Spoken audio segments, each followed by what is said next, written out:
Hello friends, welcome back to your own YouTube channel. So today we are going to study CIRP Corporate Insolvency Resolution Process under IBC 2016 यानी कि insolvency bankruptcy code 2016।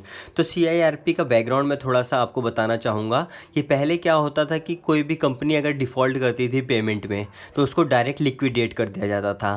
तो direct liquidation अगर किसी company का हो जाता है तो मतलब वो फ्यूचर में आगे काम नहीं कर पाती थी, उसकी एसेट्स को बेचकर उसकी लाइबिलिटीज़ को पे ऑफ कर दिया जाता था। तो इससे क्या होता था कि भारत की इकॉनमी पे असर पड़ता था। अगर कंपनीज डायरेक्टली बंद हो जाएंगी तो ऑब्वियस है कि इकॉनमी में वो कुछ कंट्रीब्यूट नहीं कर पाएंगी। तो इसलिए CIRP का कॉन्सेप्ट इंट्रोड्यूस किया गया। इसमें क्या होता है कि कोई भी कंपनी अगर डिफ़ॉल्ट करती है अपने पेमेंट में, डिफ़ॉल्ट करती है पेमेंट में, तो उसको डायरेक्टली लिक्विडेट ना करके पहले उसका रिवाइवल किया जाता है।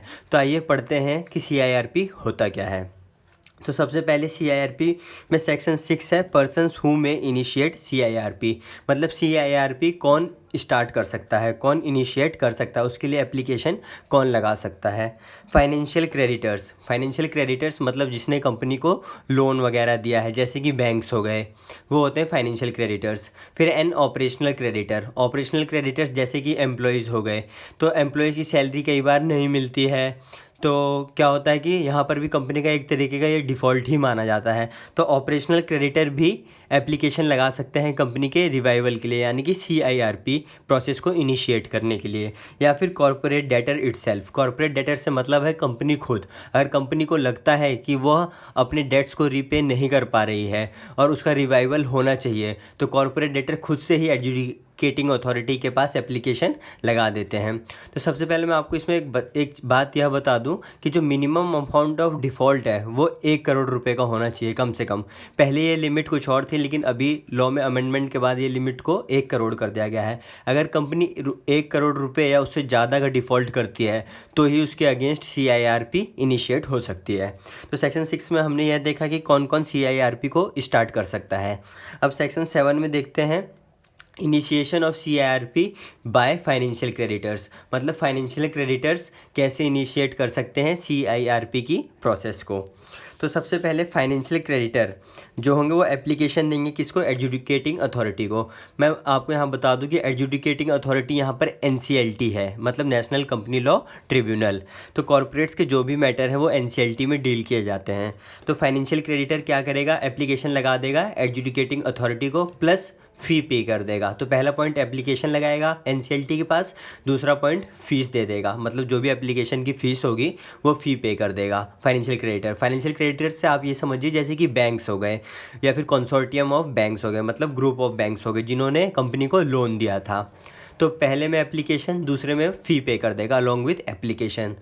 सो थर्ड पॉइंट में उसको मतलब फाइनेंशियल क्रेडिटर को एडजुडिकेटिंग अथॉरिटी को रिकॉर्ड ऑफ डिफ़ॉल्ट, मतलब कंपनी ने क्या डिफ़ॉल्ट किया है उसका रिकॉर्ड देना पड़ेगा एप्लीकेशन के साथ। और name of resolution professional propose to act as an IRP, यानी कि interim resolution professional. Resolution professional दोस्तों एक ऐसा पर्सन होता है जो कंपनी के अगेंस्ट जब CIRP इनिशिएट होती है तो रिजोल्यूशन प्रोफेशनल सारा काम देखता है। मतलब उस कंपनी में जो भी क्रेडिटर्स हो गए, कमेटी ऑफ क्रेडिटर्स हो गए, उनको फॉर्म करना, मतलब आगे हम पढ़ेंगे इसके बारे में भी। तो अभी आप बेसिकली ये समझिए कि रिजोल्यूशन प्रोफेशनल जो होता है वो एक ऐसा पर्सन होता है कि जब कंपनी के अगेंस्ट CIRP इनिशिएट होता है तो सारी जो चीज़ें होती हैं, सारे अफेयर्स को मैनेज करने वाले पर्सन को रिजोल्यूशन प्रोफेशनल बोलते हैं। तो इस केस में वो प्रपोज्ड जो होगा, मतलब जो कि वो अपॉइंट करना चाहते हैं IRP, जो कि एक्ट करेगा एज अ IRP यानी कि इंटरिम रिजोल्यूशन प्रोफेशनल, उसका नाम देगी plus any other information. Any other information जो और कोई रेलिवेंट इन्फॉर्मेशन होगी फाइनेंशियल क्रेडिटर के पास,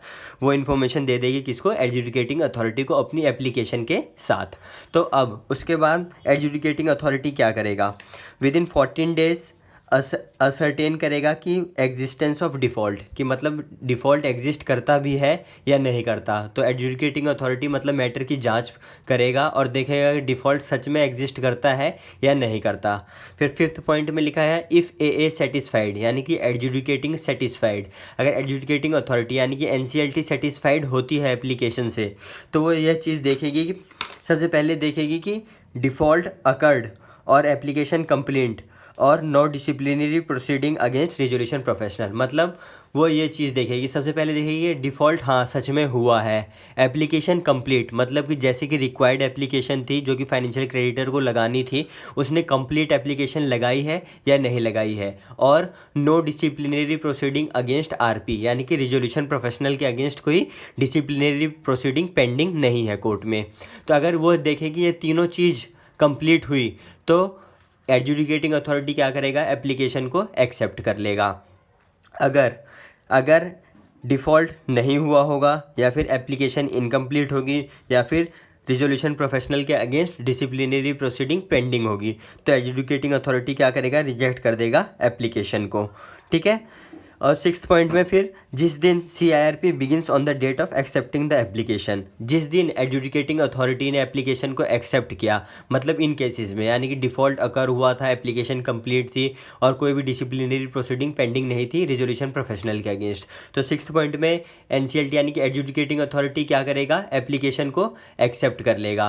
और जिस दिन एप्लीकेशन को एक्सेप्ट करेगा उसी दिन CIRP begins on the date of appointing the application, तो उस दिन से यह मान लिया जाएगा कि CIRP का प्रोसेस स्टार्ट हो गया है। अब सेवन्थ पॉइंट में क्या, एडजुडिकेटिंग अथॉरिटी क्या करेगी, एडजुडिकेटिंग अथॉरिटी अपना ऑर्डर दे देगी, फाइनेंशियल जो भी ऑर्डर उसने पास किया है, आइदर एक्सेप्टिंग द एप्लीकेशन और rejecting the application, financial creditor plus corporate debtor, यानी कि फाइनेंशियल क्रेडिटर जिसने एप्लीकेशन लगाई थी और कॉर्पोरेट डेटर जिसके खिलाफ लगाई थी, मतलब जो कि कंपनी थी। अगर एप्लीकेशन एक्सेप्ट होती है तो एडजुडिकेटिंग अथॉरिटी इन दोनों को ऑर्डर की कॉपी फॉरवर्ड कर देगा। अगर एप्लीकेशन रिजेक्ट होती है तो सिर्फ फाइनेंशियल क्रेडिटर को बता देगा, क्योंकि कॉर्पोरेट डेटर को तो अभी पता ही नहीं था कि उसके अगेंस्ट मतलब रिजोल्यूशन CIRP प्रोसेस स्टार्ट होने वाला है। तो एडजुडिकेटिंग अथॉरिटी अपने ऑर्डर की कॉपी कितने दिन में देगा, 7 दिन में। तो ये प्रोसेस था दोस्तों कि फाइनेंशियल क्रेडिटर कैसे एप्लीकेशन लगाएगा एडजुडिकेटिंग अथॉरिटी के पास CIRP को इनिशिएट करने के लिए। तो अब हम सेक्शन 8 में ये पढ़ेंगे कि ऑपरेशनल क्रेडिटर कैसे एप्लीकेशन लगाएगा। सेक्शन 8 और सेक्शन 9 डील करता है ऑपरेशनल क्रेडिटर से। तो सबसे पहले सेक्शन 8 में लिखा हुआ है कि initiation of CIRP by operational creditors. Section 8 और सेक्शन 9 डील करते हैं initiation of CIRP by operational creditors. तो लेकिन इसमें जो प्रोसीजर है वो थोड़ा सा अलग है as compare to financial creditor से। तो इसमें सबसे पहले जो ऑपरेशनल क्रेडिटर होगा, सपोज़ एम्प्लॉय हो गए, सप्लायर्स हो गए, कंपनी के सप्लायर्स हो गए, एम्प्लॉयज़ हो गए, वो सबसे पहले डिमांड नोटिस देंगे कॉर्पोरेट डेटर को, मतलब कंपनी को एक डिमांड नोटिस देंगे plus copy of N invoice. अगर सप्लायर है तो वो कॉपी ऑफ एन इनवॉइस दे देगा, अगर एम्प्लॉय है तो डिमांड नोटिस देगा। वो डिमांड नोटिस में क्या कहेंगे, डिमांड नोटिस में बेसिकली जैसे कि एम्प्लॉय हो गए, उसकी सैलरी आउटस्टैंडिंग है, सैलरी पे नहीं की गई, सप्लायर का पेमेंट नहीं हुआ, तो वो कॉर्पोरेट डेटर को एक कॉपी ऑफ एन इनवॉइस या फिर demand notice as the case में भी वो कॉर्पोरेट डेटर को दे देंगे। फिर इसके बाद corporate debtor with in 10 days, मतलब 10 डेज़ के अंदर अंदर, 10 दिन के अंदर अंदर, या रिस्पॉन्सिबिलिटी है कॉर्पोरेट डेटर की रिप्लाई करने की ऑपरेशनल क्रेडिटर को। क्या बोलेगा वो 10 दिन के अंदर अंदर, ए पॉइंट में लिखा है existence of dispute if any, pendency of the suit और arbitration filed before receipt of such notice. जो नोटिस पॉइंट 1 में यानी कि डिमांड नोटिस जो कॉर्पोरेट डेटर को मिला था उसके 10 दिन के अंदर अंदर कॉर्पोरेट डेटर को रिप्लाई करना होगा। सबसे पहले वो बोले existence of dispute if any, अगर कॉर्पोरेट डेटर और ऑपरेशनल क्रेडिटर के बीच में कोई डिस्प्यूट है, ऐसा कोई डिस्प्यूट है तो उसके बारे में वो ऑपरेशनल क्रेडिटर को बता देगा 10 दिन के अंदर अंदर। पेंडेंसी ऑफ द सूट और arbitration filed before receipt of such notice, मतलब जो डिमांड नोटिस दिया था उससे पहले ही कॉर्पोरेट डेटर ने ऑपरेशनल क्रेडिटर के खिलाफ कोई सूट फाइल कर दिया या फिर कोई आर्बिट्रेशन की प्रोसीडिंग पेंडिंग है, तो अगर ऐसा कुछ है तो वो इन्फॉर्मेशन कॉर्पोरेट डेटर पास कर देगा ऑपरेशनल क्रेडिटर को। फिर बी पॉइंट में लिखा है रीपेमेंट ऑफ ऑपरेशनल डेट। अगर क्या होगा कि जब उसने डिमांड नोटिस दिया फर्स्ट पॉइंट में ऑपरेशनल क्रेडिटर ने, या तो कोई एग्जिस्टेंस ऑफ डिस्प्यूट होगा या कोई प्रोसीडिंग पेंडिंग होगी उसके अगेंस्ट, 10 दिन के अंदर अंदर कॉर्पोरेट डेटर यह बता देगा, या तो जैसे डिमांड नोटिस उसने दिया उसने 10 दिन के अंदर अंदर रीपेमेंट कर दी, मतलब पेमेंट कर दिया किसको, ऑपरेशनल क्रेडिटर को। रीपेमेंट ऑफ ऑपरेशनल डेट, जो ऑपरेशनल क्रेडिटर को पेमेंट होती है वो ऑपरेशनल डेट बोला जाता है, जो उधारी होती है वो ऑपरेशनल डेट बोला जाता है। तो ये दो केसेस बनेंगे, पहले केस में एग्जिस्टेंस ऑफ डिस्प्यूट के बारे में बताएगा या फिर कोई सूट पेंडिंग है या फिर आर्बिट्रेशन, सेकंड पॉइंट में बताएगा रीपेमेंट ऑफ ऑपरेशनल डेट के बारे में। तो इसमें जब वो रीपेमेंट ऑफ ऑपरेशनल डेट करेगा तो कॉर्पोरेट डेटर की रिस्पॉन्सिबिलिटी बनेगी कि वो attest copy of record of electronic transfer, मतलब अगर उसने इलेक्ट्रॉनिक ट्रांसफ़र किया है, सपोज जैसे NEFT, RTGS या फिर IMPS के थ्रू उसने पेमेंट करी है अपने ऑपरेशनल डेट की, तो वो उसकी एक कॉपी लगा देगा, मतलब उस स्टेटमेंट की एक कॉपी लगा देगा कि मैंने हाँ ऐसे ऐसे पेमेंट ऑपरेशनल क्रेडिटर को की है, या तो और record that cheque encashed by the operational creditor issued by the corporate debtor. तो बेसिकली क्या होता है, कई बार पेमेंट ऑनलाइन ट्रांसफ़र ना करके चेक के द्वारा दी जाती है। जब चेक के द्वारा पेमेंट दी गई है तो वो अपनी स्टेटमेंट में यह दिखाएगा कि मैंने ऑपरेशनल क्रेडिटर को यह चेक दिया था और ऑपरेशनल क्रेडिटर ने यह चेक एनकैश करवाया था। तो ये सेक्शन 8 और सेक्शन 9 में basically initiation of CIRP by operational creditors था। तो अभी सेक्शन 9 ख़त्म नहीं हुआ है, अब हम पढ़ेंगे डायरेक्टली बेयर एक्ट से कि सेक्शन 9 में क्या लिखा हुआ है। तो सेक्शन 9 में सबसे पहले लिखा हुआ है कि application for initiation of CIRP resolution process by operational creditor. तो 8 जो सेक्शन 8 था हमारा, उसमें तो सिर्फ ये बताया गया था कि ऑपरेशनल क्रेडिटर एप्लीकेशन लगाने से पहले क्या करेगा, मतलब जो जैसे कि उसने डिमांड नोटिस दिया था प्लस उसने कॉपी ऑफ एन इनवॉइस दिया था, फिर कॉर्पोरेट डेटर ने 10 दिन के अंदर अंदर रिप्लाई किए थे, दो या तो उसने पेमेंट कर दी थी, या तो एग्जिस्टेंस ऑफ डिस्प्यूट था, या फिर कोई सूट या फिर आर्बिट्रेशन की प्रोसीडिंग पेंडिंग थी। तो इसके बाद अगर 10 दिन के अंदर अंदर मतलब नहीं बात बन पाती है तो फिर सेक्शन 9 का रोल आता है। तो फिर जैसे हमने सेक्शन 7 में पढ़ा था ना कि फाइनेंशियल क्रेडिटर कैसे इनिशिएट करता है CIRP की प्रोसेस, तो अब हम पढ़ेंगे सेक्शन 9 में कि ऑपरेशनल क्रेडिटर कैसे इनिशिएट करेगा CIRP का प्रोसेस। तो after the expiry of the period of 10 days from the date of delivery of the notice और invoice demanding payment under subsection of section 8, जो सेक्शन 8 में उसने डिमांड नोटिस भेजा था और इनवॉइस की कॉपी भेजा था, उसके बावजूद अगर पेमेंट नहीं करी 10 दिन के अंदर अंदर, या फिर एग्जिस्टेंस ऑफ डिस्प्यूट के बारे में नहीं बताया, तो सेक्शन 9 रोल में आएगा।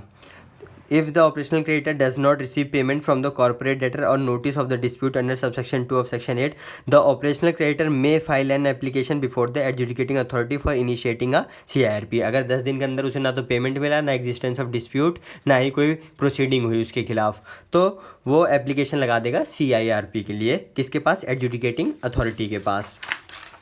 तो अब सेकेंड पॉइंट में क्या लिखा हुआ है, the application under subsection 1 shall be filed in such form and manner and accompanied with such fee S में बी प्रिस्क्राइब्ड, मतलब वो साथ में फीस भी पे कर देगा एप्लीकेशन के साथ।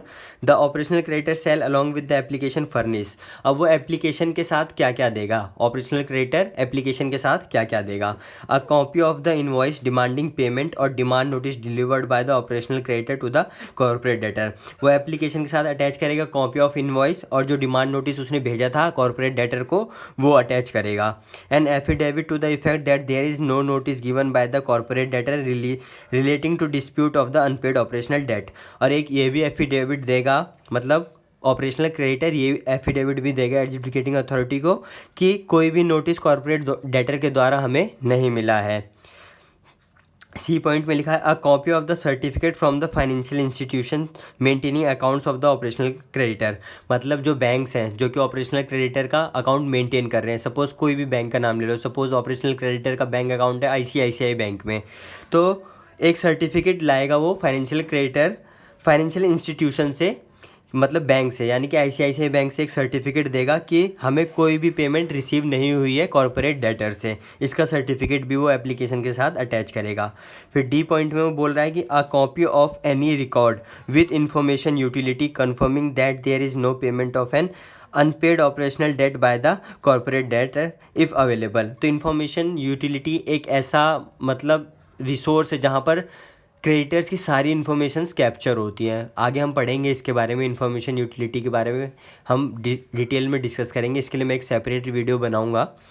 तो अभी आप ये समझिए कि इन्फॉर्मेशन यूटिलिटी एक ऐसा सोर्स है जिसके पास क्रेडिटर्स की सारी इन्फॉर्मेशंस होती हैं प्लस डेटर्स की सारी इन्फॉर्मेशन होती हैं, जो भी कॉर्पोरेट डेटर्स होते हैं उनकी सारी इन्फॉर्मेशन होती है, वो कैप्चर करके रखते हैं, और इनकी इन्फॉर्मेशन देने वाला कोई और नहीं बल्कि क्रेडिटर्स ही होते हैं। तो यहाँ पर ऑपरेशनल क्रेडिटर क्या करेगा, वो ऐसा एक प्रूफ लाएगा, मतलब या फिर रिकॉर्ड लाएगा इन्फॉर्मेशन यूटिलिटी से कि उस कॉर्पोरेट डेटर ने कोई पेमेंट नहीं करी है, अगर ऐसा कुछ अवेलेबल है तो, यानी कि if available, and E point क्या बोलता है, एनी अदर प्रूफ, मतलब कोई और ऐसा प्रूफ कि that there is no payment of an unpaid operational debt, मतलब कॉर्पोरेट डेटर ने पेमेंट नहीं करी, अगर कोई और ऐसा प्रूफ है उसके पास, ऑपरेशनल क्रेडिटर के पास, तो वो भी सबमिट करवा देगा एप्लीकेशन के साथ।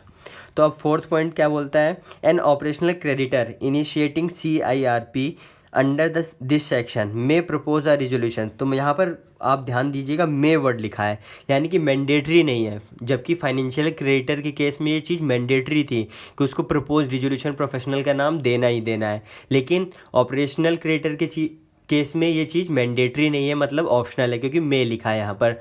तो बेयर एक्ट को दोस्तों जब भी पढ़ना बहुत ध्यान से पढ़ना, एक एक वर्ड की एनालिसिस होती है, इसलिए मैं रिकमेंड करूँगा कि जब भी आप किसी भी बुक से पढ़ें हमेशा बेयर एक्ट को साथ लेके पढ़ें, क्योंकि फ्यूचर में जब भी आप एनालिसिस करेंगे बेयर एक्ट की लैंग्वेज को ही एनालिसिस करना पड़ेगा। एंड ऑपरेशन, हाँ, तो यहाँ पर मे प्रपोज अ रिजोल्यूशन प्रोफेशनल, मतलब ऑप्शन है उसके पास, वो चाहे तो कर भी सकता है या तो नहीं भी कर सकता। To act as an interim resolution professional, याद रखना फाइनेंशियल क्रेडिटर में मैंडेटरी था, ऑपरेशनल क्रेडिटर के केस में ये चीज़ ऑप्शनल है। फिर फिफ्थ पॉइंट बोलता है the adjudicating authority shell with in 14 days of the receipt of the application under subsection 2। तो 14 दिन के अंदर अंदर एडजुडिकेटिंग अथॉरिटी क्या करेगा, या तो एडमिट कर लेगा एप्लीकेशन और कम्युनिकेट कर देगा such decision to the operational creditor and the corporate debtor. लेकिन कब करेगा, अगर application made under subsection 2 is complete, application complete होगी, there is no payment of the unpaid, मतलब कॉर्पोरेट डेटर ने पेमेंट नहीं किया होगा, और द इनवॉइस और notice for payment to the corporate debtor has been delivered by the operational creditor, मतलब जो उसने डिमांड नोटिस दिया था या फिर जो इनवॉइस दिया था वो डिलीवर हुआ है कॉर्पोरेट डेटर को, उसके बावजूद उसने कोई पेमेंट नहीं करी। No notice of dispute has been received by the operational, मतलब कोई सा भी ऐसा नोटिस, मतलब कॉर्पोरेट डेटर ने एग्जिस्टेंस ऑफ डिस्प्यूट का नोटिस ऑपरेशनल क्रेडिटर को नहीं दिया। There is no disciplinary proceeding pending against any resolution professional propose under sub sections if any, अगर अपॉइंट किया है आपने, मतलब प्रपोज किया है आपने, इफ़ एनी, और उसके अगेंस्ट कोई डिसिप्लिनरी प्रोसीडिंग पेंडिंग नहीं है, तो आपकी एप्लीकेशन को कंप्लीट माना जाएगा और एडजुडिकेटिंग अथॉरिटी आपकी एप्लीकेशन एक्सेप्ट कर लेगी और 14 दिन के अंदर अंदर यह अपना ऑर्डर की कॉपी फॉरवर्ड कर देगी। ठीक है दोस्तों, सेकंड पॉइंट में लिखा है reject the application and communicate such decision to the operational creditor. अगर एप्लीकेशन वो रिजेक्ट कर देगी अगर नीचे दी गई हुई चीज़ें कंप्लीट नहीं हुई तो। The application made under subsection 2 is incomplete, या तो एप्लीकेशन इनकम्प्लीट है, या फिर there has been payment of the unpaid operational debt, मतलब जो ऑपरेशनल डेट थे उसकी पेमेंट कर दी गई है। The creditor has not delivered the invoice और notice for payment to the corporate debtor, creditor ने नोटिस और इनवॉइस ही डिलीवर नहीं किया तो इस केस में भी एप्लीकेशन रिजेक्ट हो जाएगी। Notice of dispute has been received by the operational creditor, मतलब कि एग्जिस्टेंस ऑफ डिस्प्यूट है, अगर एग्जिस्टेंस ऑफ डिस्प्यूट है तो एप्लीकेशन रिजेक्ट कर दी जाएगी।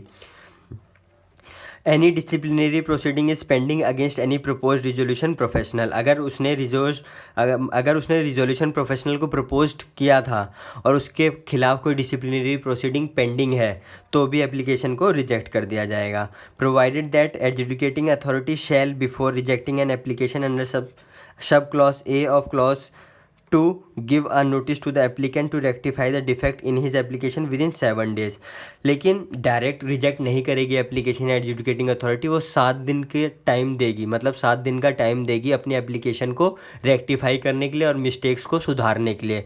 अगर 7 दिन के अंदर अंदर 7 दिन के अंदर अंदर ऑपरेशनल क्रेडिटर अपने एप्लीकेशन को रेक्टिफाई कर लेता है तो वो दोबारा, मतलब एडजुडिकेटिंग अथॉरिटी को अपनी एप्लीकेशन को सबमिट करा सकता है और एडजुडिकेटिंग अथॉरिटी क्या करेगी, दोबारा एनालिसिस करेगी उसके एप्लीकेशन पे। फिर 6 पॉइंट और लास्ट पॉइंट बोलता है the corporate insolvency resolution process shall commence from the date of admission of the application under subsection 5 of this section. वही जो हमने फाइनेंशियल क्रेडिटर के केस में पढ़ा था कि जिस दिन एडजुडिकेटिंग अथॉरिटी ने एप्लीकेशन को एक्सेप्ट कर लिया तो डेट ऑफ CIRP उसी दिन को मान लिया जाएगा कि CIRP बिगिन उसी दिन हुआ, मतलब CIRP की शुरुआत उस दिन हुई है। कॉर्पोरेट इंसॉल्वेंसी रिजोल्यूशन प्रोसेस शुरू उस दिन माना जाएगा जिस दिन एडजुडिकेटिंग अथॉरिटी एप्लीकेशन को एक्सेप्ट कर लेगा। तो आशा करता हूँ दोस्तों आप सबको वीडियो समझ आई होगी और काफ़ी इंटरेस्टिंग लगी होगी, क्योंकि ये कॉन्सेप्ट बहुत इंटरेस्टिंग है और इससे आपका एक बेस तैयार हो जाएगा। तो दोस्तों जुड़े रहिए मेरे साथ ऐसे ही अन्य वीडियो के लिए, और आप जुड़ सकते हैं मेरे साथ व्हाट्सएप ग्रुप पे। मैं अपने व्हाट्सएप ग्रुप का लिंक डिस्क्रिप्शन बॉक्स में डाल दूंगा। और दोस्तों प्लीज़ चैनल को सब्सक्राइब कर दीजिए ताकि आने वाली सारी वीडियोस का अपडेट आपको टाइम से मिलता रहे और आपसे कोई भी वीडियो मिस ना हो। Thank you so much guys for your cooperation. Thank you for being so polite. Thank you so much.